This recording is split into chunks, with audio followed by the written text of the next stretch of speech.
Here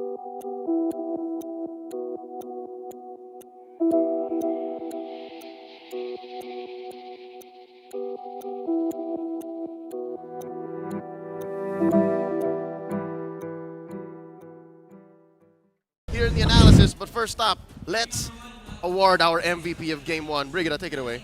Okay, it seems like our MVP for that game would be the gold laner here, who literally faced no problems with a total KDA of 714.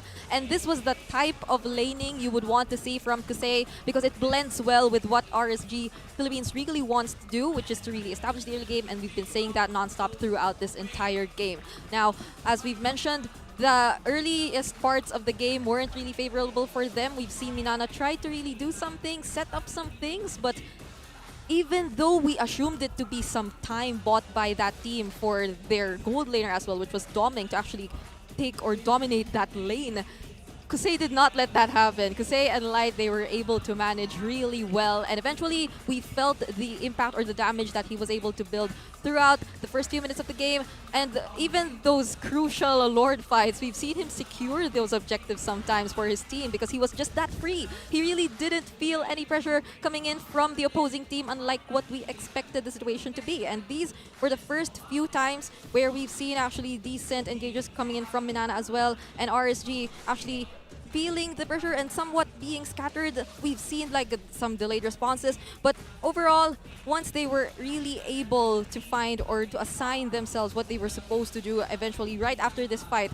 which I think was the best situation or best team fight, which went in favor of Minana, not the same situation never happened again. This was one of the, I think, a minute too late situations we've been talking about earlier as well, and there was, I feel like, a huge disconnection or miscommunication that happened between Minana, because they were in a very beautiful positions prior to that fight, but they were just not able to coordinate it well enough to win and take advantage of it. And once RSG, they were really able to see or to actually open that opportunity towards ending that game. They did not prolong it any longer. And given just how well farmed Kusei was already at that point of the game, they were confident that they were just literally able to end that game without anything in mind, especially as even though the death timers were very low, they really weren't able, or no other member of Minana was able to defend it anymore. And now, looking at the emblems, very standard emblems combinations we're seeing from all of these teams. RSG here really focused as well on the sustain and being tanky. So we've seen even Kirk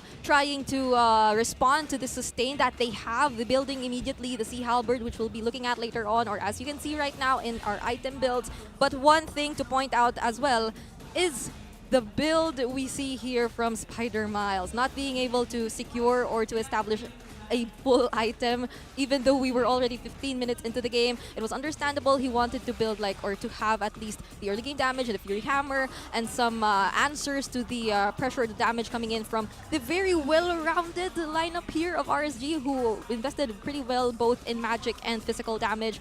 But then it was not enough to actually answer or to provide, since he found it really hard to engage. The problem was not really on the damage in the early stages of the game, but on how they were able to execute their skills and layer them up pretty well. There was always an immediate answer, if not to Kirk, to Spider Miles whenever he was looking for the engages, as mentioned earlier. And there was a huge difference as well in terms of like how we are able to see the impact of these XP laners we've been talking about. Again, we pretty much expected the damage to come from Kirk to hunt down the damage dealers here for RSG. But Nats, on the other hand, he did the exact opposite. He went for the front, and he was literally there to absorb and to take on all the damage as well from the other members of Minana. And he did pretty well in actually trying to hold on everything. He was the sandbag here, taking up a total of 108,236 damage, and he was also able to deal out the most damage against the members of Minana, who were in the front, particularly Kaizen here, who I feel was the biggest receiver of all that, or of all the flamethrowers that he threw in that entire time. And interestingly here, we've mentioned in the first few minutes of the game that RSG might just really capitalize on the vision, and it did not immediately come here from Aqua, but also from Light. So we see Light roaming around the map almost in every part of the map and providing the necessary information here so Aqua could also hit the necessary targets. That was exactly why it's Nat who's the MVP.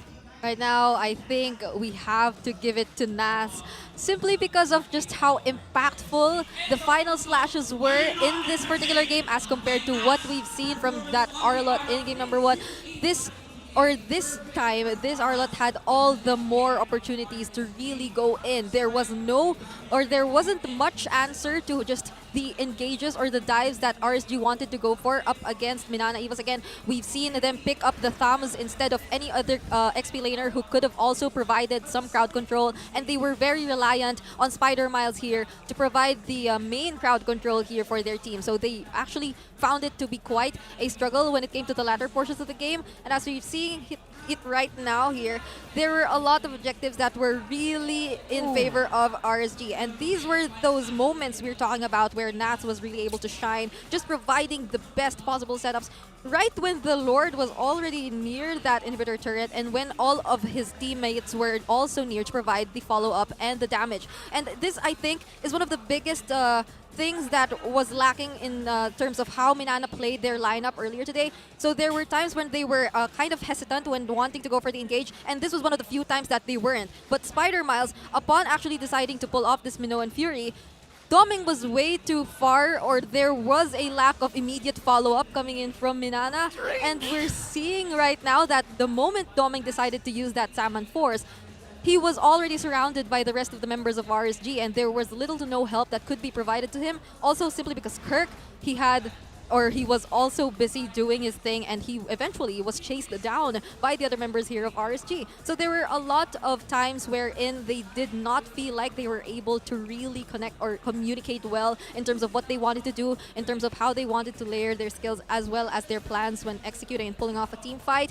But ultimately, it was really also because RSG, they also already knew what they had to do with their lineup and with their teammates and how they were supposed to help and aid one another. Surprisingly, Aqua also chose the rapid boots for his build here. So aside from the fact that he was the one who was most capable of actually really showing up in the front lines or dealing the pokes against Minana, he also had that additional movement speed which allowed him to be a little bit more higher in terms of mobility. So he was able to escape better as compared to the typical Navaria using the Astral Recall or just to passing through the walls. So right now, we're also seeing the amount of damage that was dealt here by both of our mid laners, significantly higher compared to the rest, but also we have to give it to Aqua for being the carry in this game. So using this Novaria, who did not have the magic pin boots, instead the rapid boots, he was able to deal the highest damage among all members in this match. And Demon Kite, who also decided, or who was the only player who decided to pick up the Radiant Armor earlier, could show us here just also how well-rounded his farming pattern was and how all-around or all over the map he was able to be whenever his teammates needed him as well. So I think that was one of the biggest things that could set apart like how Demon Kite was able to perform in this game and all previous games.